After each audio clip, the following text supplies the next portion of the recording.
Hola a todos, soy yo, Sofía. Regreso para contarles el resto de esta locura que se convirtió mi vida. ¿Recuerdan la historia que les compartí hace un tiempo? Aquel lío monumental que empezó por una maldita plaga de termitas que decidió que nuestro hogar, el mío y el de Javier, mi esposo, era el lugar perfecto para montar su festín. Sí, esa misma. Parecía una telenovela barata, ¿verdad? Pero les juro que fue tan real como el aire que respiro ahora mismo. Para proteger a todos los implicados, he cambiado nombres y algunos detalles, pero la esencia, el corazón de este relato, es pura verdad. Todo comenzó, como les dije, cuando tuvimos que salir pitando de nuestro pequeño chalet a las afueras de Valencia. El olor del veneno contra las termitas era insoportable, y la única alma caritativa que nos ofreció techo fue mi suegro, don Ricardo. ¿Se acuerdan? Les comenté que pensábamos que sería algo temporal, una semanita, 7 días como mucho, solo hasta que el aire estuviera limpio de nuevo. Pero, ay, mis queridos, ya saben cómo es la vida, ¿no? Siempre tiene sus propios planes y le encanta convertir un ratito en una eternidad. Y fue allí, en ese ambiente prestado, forzado, donde la verdadera tormenta empezó a gestarse. Al principio, yo intentaba mantener la compostura, ser la nuera modelo, la esposa comprensiva. Me decía a mí misma, Sofía, es solo una fase, respira hondo. Pero bastaron un par de días compartiendo techo con don Ricardo para que las máscaras empezaran a caer. No las de él, curiosamente, sino las de Javier. Empecé a notar esas pequeñas cosas que antes ignoraba, las miradas esquivas, los silencios incómodos que gritaban más que cualquier discusión, las llegadas tarde del trabajo, con excusas cada vez más flojas. Ustedes, que siguieron mi historia desde el principio, saben cuánto di por este matrimonio. Siempre ahí, al pie del cañón, apoyando, tragando sapos y justificándolo todo con la palabra amor. Pero, créanme, fue en ese escenario extraño durmiendo en una habitación de invitados que olía a naftalina, compartiendo el café matutino en la cocina de mi suegro y fingiendo una normalidad que no existía que empecé a ver la verdad. Una verdad que, en el fondo, llevaba tiempo ahí, agazapada. Aquella plaga de termitas no solo devoró la madera de nuestra casa. No. Expuso, con una crueldad inesperada, las grietas profundas que ya existían en mi relación con Javier. Y les juro por lo más sagrado que intenté, de verdad que intenté, ser racional, perdonar, comprender. Pero hay cosas que, una vez que las ves, ya no puedes dejar de verlas, ¿entienden? Te persiguen en sueños, se te clavan en la mente. Hoy, mirando hacia atrás, puedo llamar a todo aquello un mal necesario. Porque si no hubiera sido por ese empujón del destino, y qué empujón, quizás seguiría atrapada en esa ilusión de felicidad, engañándome a mí misma, justificando lo injustificable. Pero no. Esa temporada en casa de don Ricardo fue como abrir de golpe las ventanas de una habitación cerrada durante años. Entró aire, entró luz, entró una verdad dolorosa y, sobre todo, entró una decepción tan profunda que aún hoy me cuesta describirla. Así que sí, aquí estoy de nuevo, para ponerlos al día.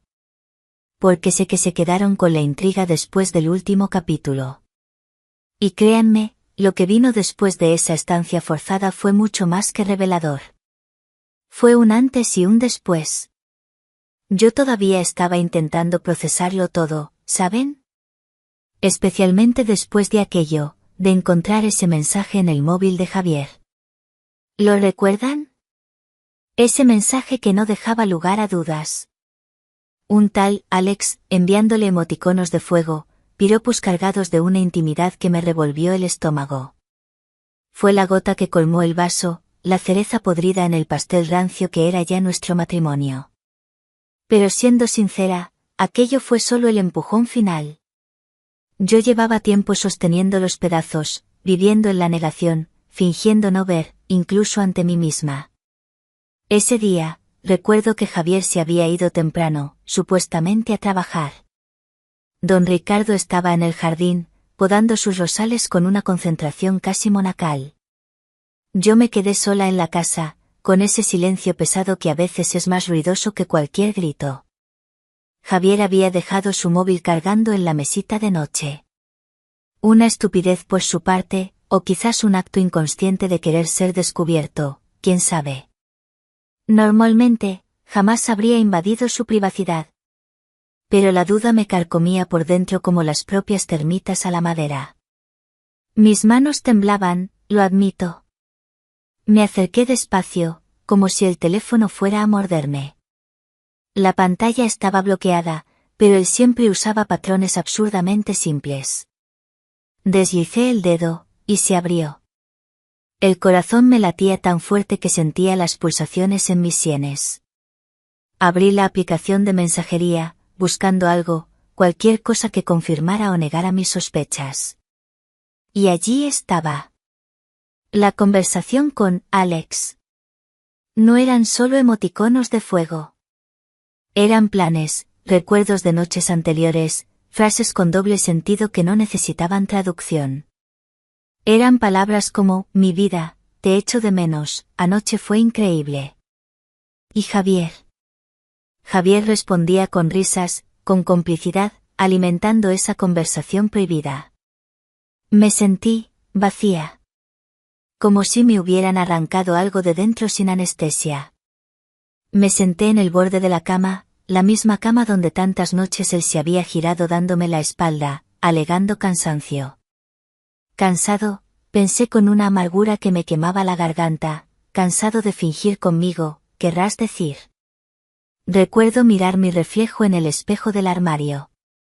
Llevaba un vestido sencillo de verano, de algodón fino color lavanda, que se pegaba ligeramente a mi cuerpo por el calor húmedo de Valencia. Tenía el pelo recogido en un moño desordenado, con mechones escapándose alrededor de mi cara. Mis sandalias planas dejaban ver mis uñas pintadas de un rojo intenso, un pequeño acto de vanidad en medio del caos. Me toqué el collar que llevaba, un pequeño dije de plata que él me había regalado hacía años, y sentí una punzada de dolor y rabia. ¿Cómo podía haberme hecho esto? ¿Cómo podía haber sido tan ciega? En ese momento, oí los pasos de don Ricardo acercándose a la casa. Cerré el móvil de golpe, como si quemara, y lo dejé exactamente donde estaba. Me levanté, intentando recomponer mi rostro, tragarme las lágrimas que amenazaban con salir. No podía derrumbarme allí. No delante de mi suegro. Salí de la habitación justo cuando él entraba por la puerta principal, secándose el sudor de la frente con un pañuelo. Me miró, quizás notó algo extraño en mi expresión, porque frunció el ceño ligeramente. ¿Todo bien, Sofía?, preguntó con su voz grave, esa voz que siempre me había parecido reconfortante y que ahora, de repente, me sonaba diferente, cargada de una tensión desconocida. Sí, don Ricardo, todo bien, mentí, forzando una sonrisa que se sentía como una máscara de cartón. Solo, pensando en las termitas. Pero ambos sabíamos, o al menos yo lo sabía, que las termitas eran el menor de mis problemas. El verdadero daño, la verdadera podredumbre, estaba mucho más cerca. Estaba en mi propia cama, en mi propio matrimonio, en mi propio corazón roto. Y la estancia en esa casa, lejos de ser una solución temporal, se estaba convirtiendo en el escenario de mi propia destrucción, o quizás, de una inesperada reconstrucción. Aún no lo sabía. Solo sentía un frío glacial en medio del verano valenciano y la certeza de que nada volvería a ser igual. La grieta se había abierto, y ya no había forma de cerrarla.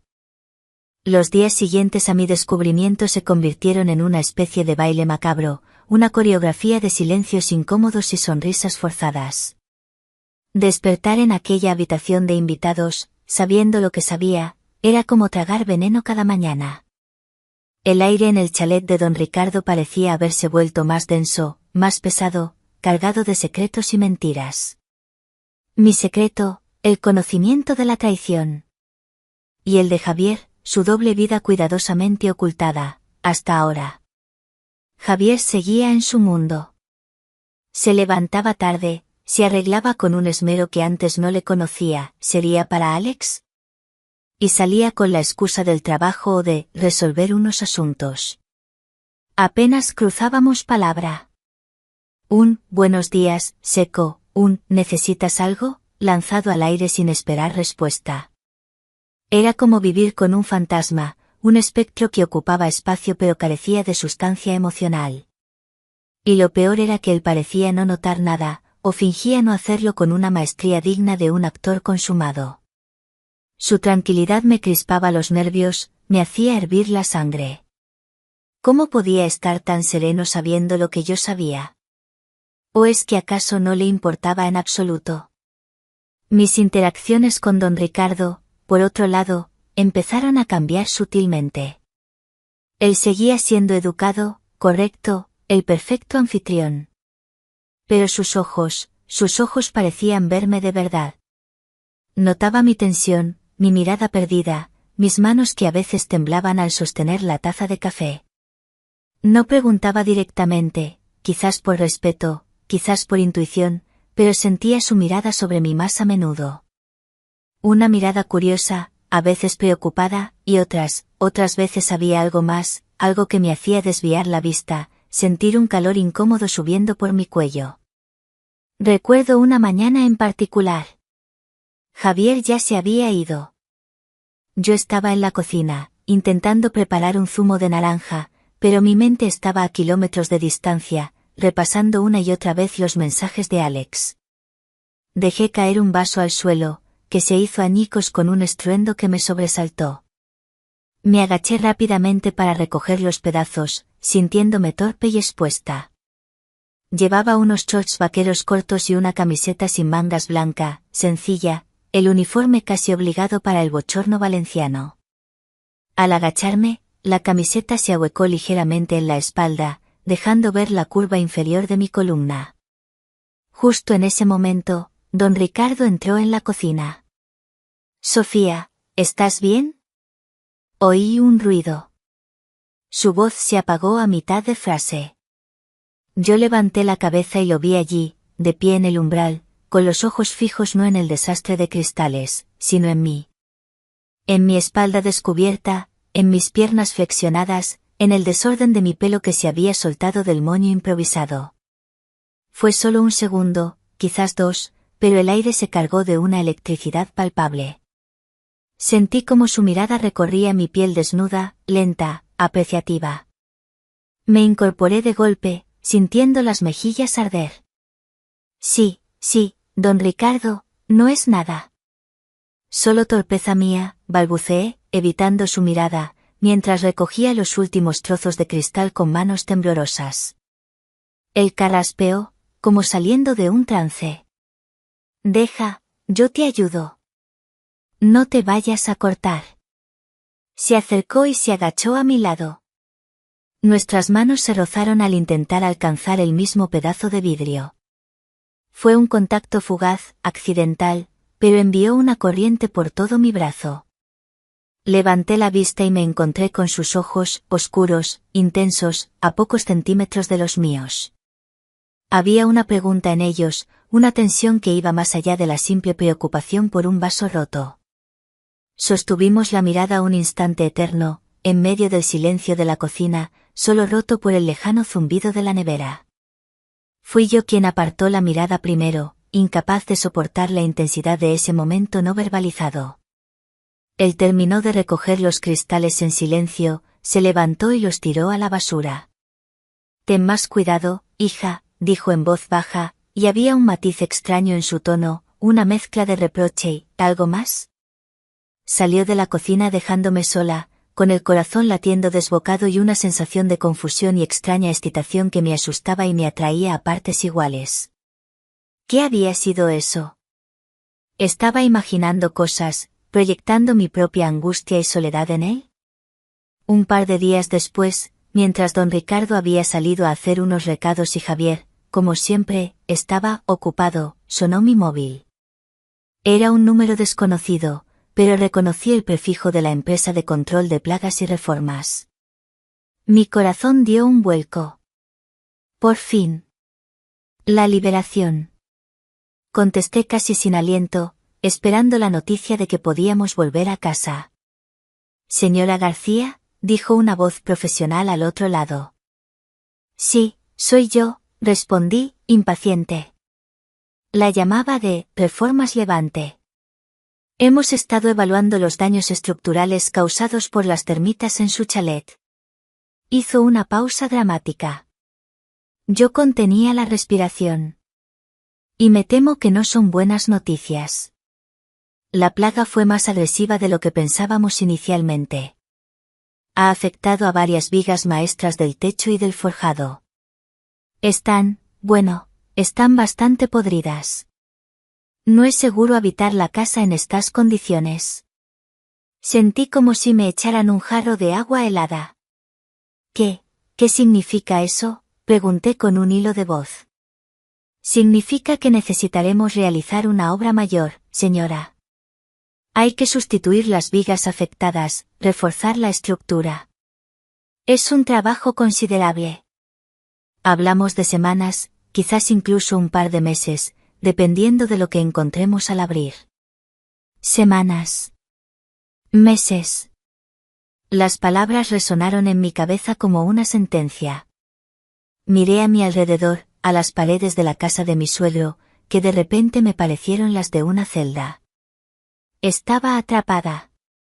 Atrapada en esa casa, atrapada en un matrimonio roto, atrapada con un marido infiel y un suegro cuya mirada me hacía sentir cosas que no debía.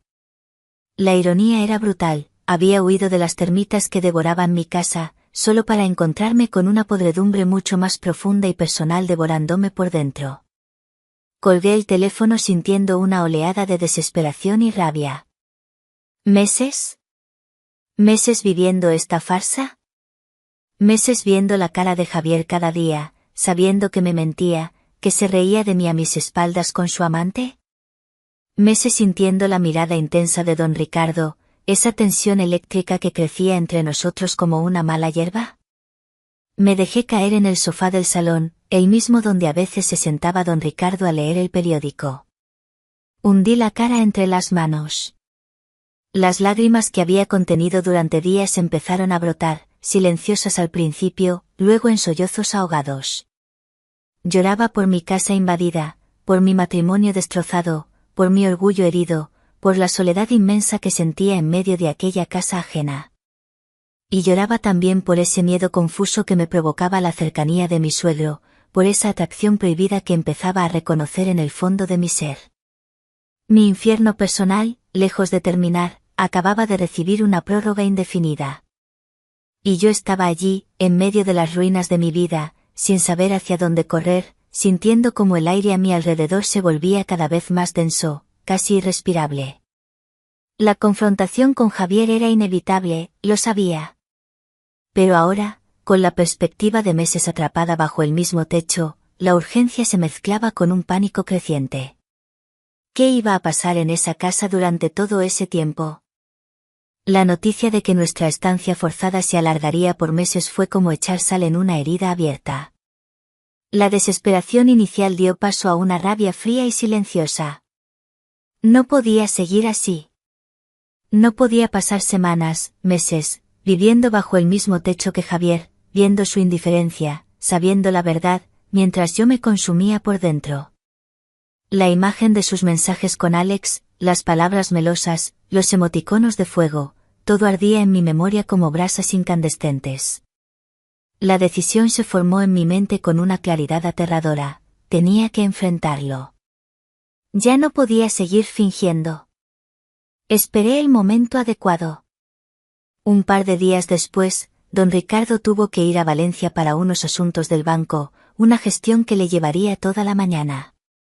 Javier, para variar, se había levantado tarde y ahora estaba apoltronado en el sofá del salón, con el mando de la televisión en una mano y el móvil en la otra, probablemente intercambiando mensajes con su querido Alex.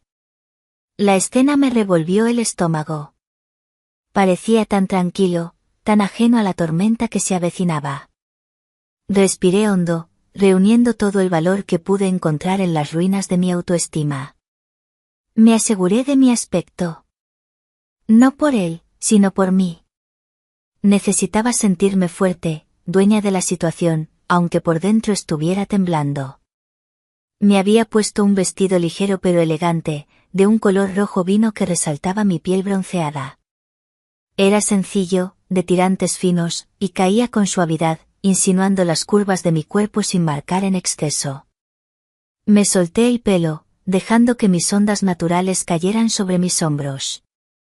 Un toque de perfume, con ese aroma a jazmín que tanto me gustaba. Me miré fugazmente en el espejo del pasillo, mis ojos brillaban con una mezcla de furia y determinación.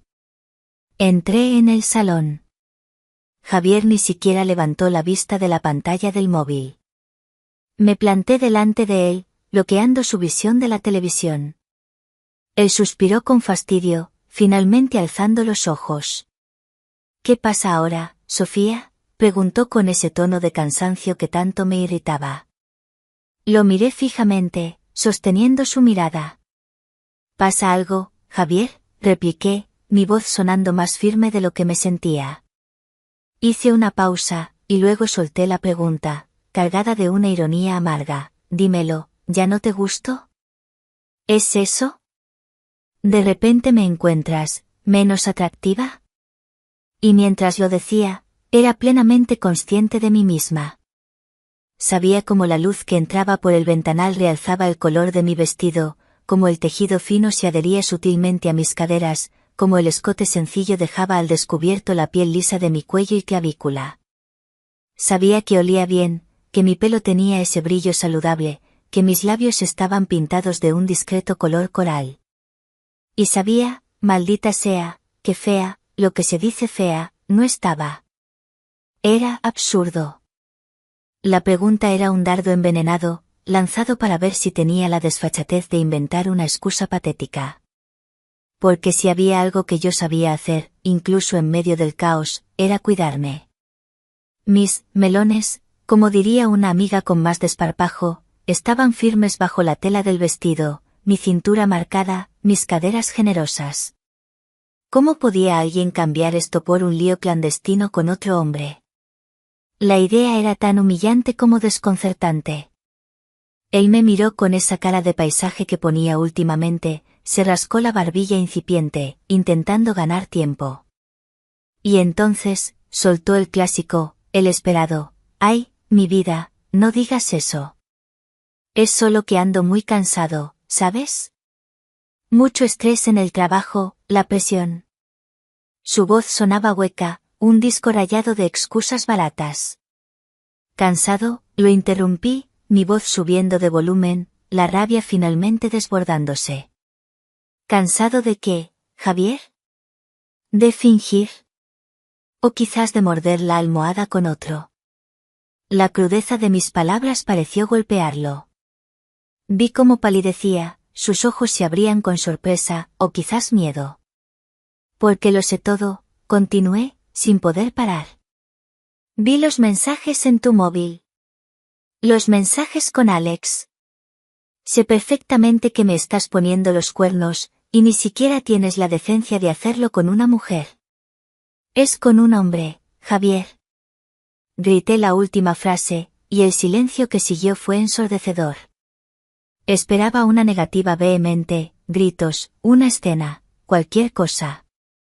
Pero Javier simplemente bajó la mirada. Sus hombros se hundieron. Respiró hondo, y en lugar de furia o negación, vi algo en su rostro que me heló la sangre: alivio. Un puto alivio. Como si le hubiera quitado un peso de encima al ser descubierto. Me sentí estúpida. Humillada. Toda mi rabia pareció desinflarse, dejando un vacío doloroso. Él no iba a luchar, no iba a dar explicaciones, no iba a pedir perdón. Simplemente, aceptaba. Tragué saliva, intentando controlar el temblor de mi voz. Bueno, dije, con una frialdad que me sorprendió a mí misma. Solo para que lo sepas, acabo de hablar con los de la reforma.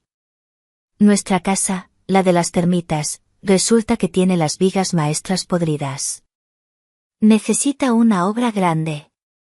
Vamos a tener que quedarnos aquí, juntos, durante bastante tiempo. Semanas, quizás meses. Vi un atisbo de pánico en sus ojos al escuchar eso, pero se recompuso rápidamente. Así que, continué, mirándolo directamente, sintiendo como cada palabra sellaba el final de nuestra historia, tendremos que aguantarnos bajo este techo unos meses más. Pero te lo advierto ahora mismo, Javier. En cuanto esa casa esté arreglada y podamos salir de aquí, se acabó. Se acabó todo. Ponemos el chalet en venta, repartimos lo que sea, y cada uno sigue su camino. Fin de la historia. ¿Lo has entendido? Él levantó la vista, sus ojos encontraron los míos por un instante. Había una mezcla de resignación y quizás algo de tristeza, pero ninguna intención de rebatir. Simplemente asintió en silencio. Un leve movimiento de cabeza que puso punto final a años de matrimonio, a una vida compartida, a todos los planes y sueños. Y ese silencio, esa aceptación pasiva, dolió más que cualquier grito, más que cualquier insulto. Era la confirmación definitiva de que para él, yo, nosotros, ya no significábamos nada. Que llevaba tiempo viviendo una mentira y que mi descubrimiento era, en cierto modo, una liberación para él. Me quedé allí de pie, frente a él, sintiendo un torbellino de emociones contradictorias, rabia, dolor, una extraña sensación de vacío y, muy en el fondo, una incipiente y peligrosa sed de, no sabía exactamente qué. ¿Venganza? ¿Justicia? ¿O simplemente la necesidad de que él sintiera una mínima parte del dolor que me estaba desgarrando por dentro? El aire en el salón seguía denso, pero ahora olía a final, a ruptura irrevocable. La confrontación había terminado, pero algo nuevo y oscuro acababa de empezar a gestarse dentro de mí.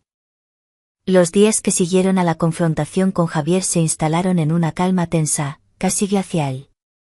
Vivíamos bajo el mismo techo, pero éramos dos extraños compartiendo pasillos y silencios. Las comidas se volvieron un ejercicio de evasión mutua, él apenas levantaba la vista de su plato o de su móvil, y yo me concentraba en cualquier cosa con tal de no cruzar su mirada. Era agotador, esa constante representación de indiferencia cuando por dentro bullían la rabia y el dolor. Don Ricardo, por supuesto, no era tonto. Notaba la atmósfera cortante, la ausencia total de interacción entre su hijo y yo. A veces, cuando Javier no estaba, me preguntaba con cautela, ¿seguro que todo va bien, Sofía? Pareces distante. Yo siempre encontraba una excusa, el estrés por la casa, el cansancio, el calor sofocante de aquel verano valenciano que parecía no dar tregua. Él asentía, pero sus ojos oscuros me decían que no se tragaba del todo mis respuestas. Había una inteligencia aguda en su mirada, una capacidad de observación que empezaba a inquietarme y, a la vez, a intrigarme. Mientras tanto, algo cambiaba dentro de mí. La furia inicial contra Javier se iba transformando en una especie de frialdad amarga, un sentimiento de profunda decepción que dejaba un hueco enorme. Y en ese hueco, empezaron a crecer otras cosas. Empecé a fijarme más en don Ricardo. No de forma consciente al principio, pero notaba su presencia de una manera diferente. Observaba sus manos fuertes y cuidadas mientras leía el periódico, la forma en que se concentraba al escuchar las noticias, la línea seria de su boca que a veces se curvaba en una media sonrisa irónica. ¿Era simple curiosidad? ¿Una forma de distraerme de mi propia miseria? ¿O era algo más peligroso, una chispa de atracción nacida de la soledad y la necesidad de sentirme deseada de nuevo, después de la humillación que Javier me había infligido? Quizás era una mezcla de todo eso, un cóctel explosivo que amenazaba con estallar. Una tarde, el aburrimiento y la ansiedad me estaban volviendo loca. Javier había salido, a tomar algo con unos compañeros, dijo, aunque yo sospechaba que su compañía era bastante más específica y respondía al nombre de Alex. Don Ricardo estaba en su despacho, trabajando en unos papeles. Yo vagaba por la casa sintiéndome inútil y perdida. Recordé una vieja receta de mi abuela, de crema catalana.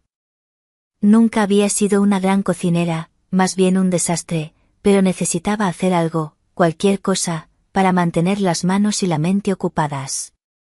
Me metí en la cocina y empecé a reunir ingredientes, consultando torpemente una receta que encontré en internet. La leche, el azúcar, las yemas de huevo, la maicena, la canela, la piel de limón. Era un caos. Pronto tuve harina en la nariz y yema de huevo en la manga. Suspiré, frustrada. Justo en ese momento, don Ricardo apareció en la puerta de la cocina, atraído quizás por el ruido o el olor a leche quemada que empezaba a flotar en el aire. Vaya, Chef Sofía en acción, dijo con un toque de humor en la voz. ¿Necesitas ayuda o prefieres que llame a los bomberos? Me reí a pesar de mí misma. Creo que subestimé mis habilidades culinarias, admití, señalando el pequeño desastre sobre la encimera. Llevaba mi vestido rojo vino del otro día, pero me había puesto encima un delantal blanco que até con fuerza a mi cintura, lo que, sin darme cuenta, acentuaba mi figura. Él entró en la cocina, se remangó la camisa dejando ver unos antebrazos fuertes y bronceados y se acercó. A ver, ¿qué tenemos aquí? Empezó a revisar la receta, a darme indicaciones con calma, con paciencia. Su cercanía era intensa. Podía oler su loción de afeitar, un aroma clásico, masculino, mezclado con el ligero olor a tabaco que a veces percibía en él. Trabajamos codo con codo, removiendo la crema en la olla, midiendo ingredientes. Nuestras manos se rozaron varias veces, al alcanzar el azúcar, al pasarle yo una cuchara. Cada roce era como una pequeña descarga eléctrica, cada mirada que se cruzaba duraba un instante más de lo estrictamente necesario. Hubo un momento en que, al intentar alcanzar la rama de canela, tropecé ligeramente y mi hombro chocó contra su pecho. Él me sujetó por la cintura para evitar que cayera, sus manos firmes sobre la tela del vestido y el delantal. Me quedé inmóvil, sintiendo el calor de su cuerpo, el latido de su corazón contra mi espalda por un segundo. Cuidado, murmuró cerca de mi oído, su aliento cálido erizando mi piel. Me aparté rápidamente, con el corazón desbocado. Finalmente, la crema estuvo lista. La vertimos en coswolites de barro y las dejamos enfriar. Había un silencio extraño en la cocina, cargado de la tensión acumulada durante la última hora. Nos quedamos de pie, uno frente al otro, separados por la pequeña isla de la cocina. Fue él quien rompió la distancia. Lentamente, levantó una mano y, con una suavidad inesperada, me apartó un mechón de pelo rebelde que se me había pegado a la mejilla por el calor. Sus dedos rozaron mi piel, enviando un escalofrío por toda mi columna. Sus ojos oscuros se clavaron en los míos, y vi en ellos una mezcla de deseo y duda. No sé quién se movió primero. Quizás fui yo, inclinándome ligeramente hacia él. Quizás fue él, acortando el último centímetro que nos separaba. Pero de repente, sus labios estaban sobre los míos. Fue un beso que empezó con timidez, casi como una pregunta, pero que rápidamente se profundizó, volviéndose hambriento, desesperado. Mis manos volaron hacia sus hombros, agarrándose a él, sintiendo la solidez de su cuerpo bajo la camisa. Sus manos bajaron por mi espalda, apretándome contra él, una de ellas deteniéndose en la curva de mi cintura, sus dedos presionando ligeramente la tela, sintiendo mi forma a través de ella. Era un beso robado, un beso prohibido, cargado de todas las frustraciones, la soledad y la rabia acumuladas. Podía saborear un ligero dulzor en sus labios, quizás del azúcar que habíamos usado, mezclado con el sabor más oscuro del tabaco. Mi respiración se aceleró, mi cuerpo entero vibraba con una mezcla de miedo y una excitación arrolladora. Tan abruptamente como empezó, terminó. Nos separamos, jadeando ligeramente, mirándonos a los ojos con una mezcla de shock, confusión y algo más, algo innegable que acababa de encenderse entre nosotros. El silencio volvió a caer, pesado, denso, lleno de lo no dicho, de lo recién hecho. Las coswolites de crema catalana reposaban olvidadas sobre la encimera, testigos mudos de la línea que acabábamos de cruzar. Estábamos en territorio peligroso, y ambos lo sabíamos. La pregunta era, ¿qué demonios íbamos a hacer ahora? El silencio que siguió al beso robado en la cocina fue casi peor que cualquier grito. Los días siguientes, don Ricardo y yo nos movíamos por la casa como dos imanes que se repelen y se atraen al mismo tiempo. Evitábamos quedarnos solos, pero cuando nuestras miradas se cruzaban por encima de la mesa del comedor o en un pasillo, la electricidad era palpable, cargada con el recuerdo de ese contacto prohibido. Sentía una mezcla tóxica de culpa, miedo y una extraña, oscura excitación. ¿Qué habíamos hecho?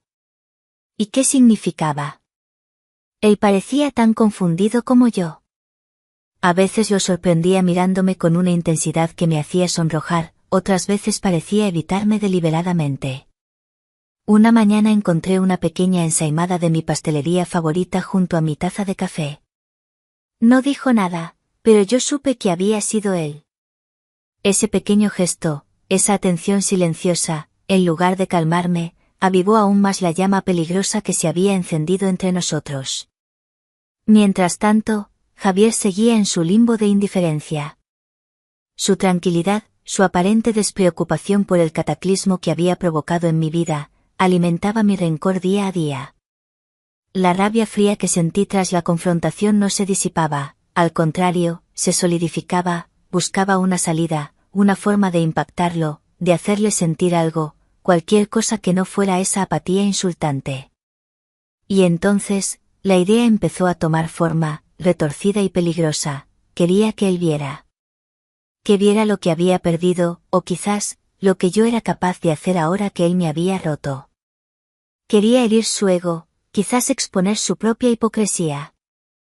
La venganza, disfrazada de justicia poética, empezó a susurrarme al oído. El plan requería cruzar otra línea, una mucho más oscura. Necesitaba pruebas, algo tangible que enviarle. Y para eso, necesitaba repetir lo ocurrido con don Ricardo, pero esta vez, con premeditación y un testigo silencioso, la cámara de mi móvil. Me sentí sucia solo de pensarlo, pero la imagen de la cara de Javier al recibirlo me daba una fuerza perversa. Esperé la noche adecuada. Javier había salido, otra vez. Don Ricardo estaba en su despacho, leyendo bajo la luz de un flexo. Me puse un camisón de seda ligero, color perla, que se deslizaba sobre mi piel con cada movimiento.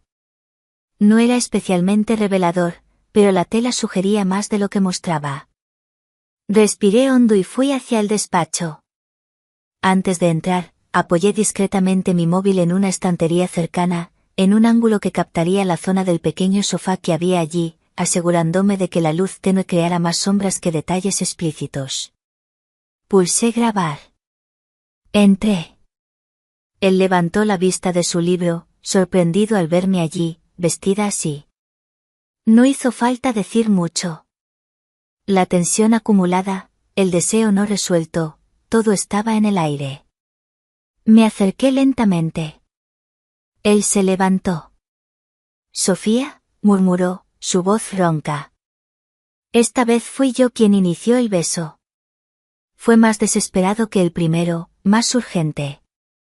Mis manos se enredaron en su pelo, sintiendo la textura ligeramente áspera. Sus manos recorrieron mi espalda por encima de la seda, bajando hasta mis caderas, apretándome contra él. Sentí el calor de su cuerpo, el latido acelerado de su corazón. Nos dejamos caer en el pequeño sofá, entre besos y caricias febriles. Sus manos exploraron con más audacia, siempre sobre la tela del camisón, una mano subiendo por mi muslo hasta detenerse justo donde empezaba la curva de mi cadera, sus dedos quemando a través de la fina seda. Gemí suavemente contra su boca.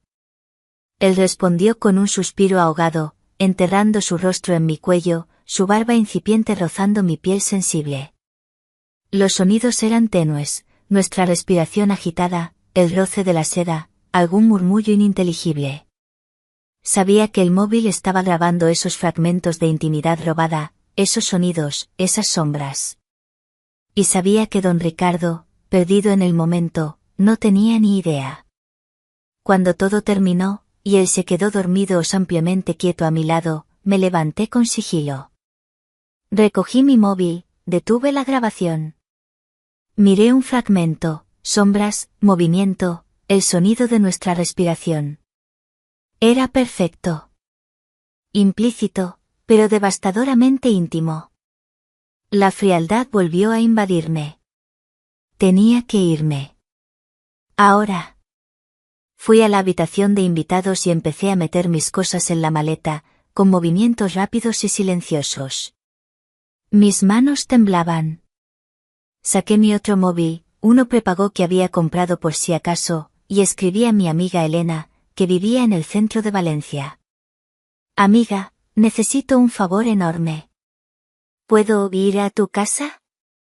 Ahora mismo. Urgente. La respuesta llegó casi al instante. Claro, Sophie. ¿Estás bien? Ven cuando quieras, te espero. Respiré hondo. Abrí WhatsApp en mi móvil principal. Busqué el contacto de Javier. Seleccioné el clip de vídeo que acababa de grabar. Dudé un segundo. Luego pulsé enviar. Vi cómo la barra de progreso se completaba. Mensaje entregado. Las 2 palomitas azules aparecieron casi al instante. Él estaba en línea. Lo había visto. Llamé a un Cabify. Cogí mis maletas, una en cada mano. Salí de la habitación, pasé por el pasillo como una sombra, evitando mirar hacia el despacho. Abrí la puerta principal con cuidado y salí a la noche cálida y húmeda de Valencia. El coche llegó en minutos. Me metí en el asiento trasero, cerré la puerta y sentí como si me quitaran un peso enorme de encima, aunque otro, más oscuro, se instalaba en su lugar. Apagué mi móvil principal, saqué la tarjeta SIM y la partí en 2 con rabia y una extraña sensación de liberación. La tiré por la ventana antes de que el coche arrancara. El trayecto hasta casa de Elena fue borroso. Al llegar, ella me esperaba en el portal, con cara de preocupación. Me abrazó fuerte. ¿Qué ha pasado, Sophie?, preguntó en voz baja. No pude responder. Subimos en el ascensor en silencio. Sentía un agotamiento infinito, una mezcla de adrenalina residual, culpa y un miedo profundo por lo que acababa de desatar. Justo cuando las puertas del ascensor se abrían en el piso de Elena, mi móvil prepago, el que aún conservaba, vibró en el bolsillo de mi pantalón. Lo saqué. Un número desconocido.